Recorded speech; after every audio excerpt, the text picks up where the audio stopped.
Ano inaantay mo? Tingin mo tatamaan ako ng bola? Hindi ako tatamaan nun. Sus. Sige na.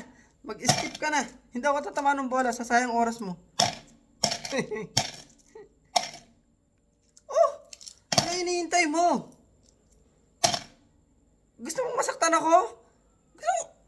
Hindi nga sabi tatama sa akin yung bola. Mag-skip ka na. Masasayang yung oras mo. Ano ka ba? Antay. Siguro gusto mo talagang tamaan ako, no? Kaya antay ka ng antay eh. Hindi nga. Nagbibilang ako dito ng pera eh. Ay, ang kulit, sabit hindi ako tatamaan. Hindi nga. Nagbibilang lang ako ng pera, hindi ako tatamaan nun. Ha? Mag-isip ka na. Sige na. Oh. Ito pa rin. Wala.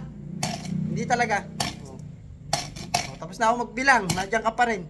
Sige na.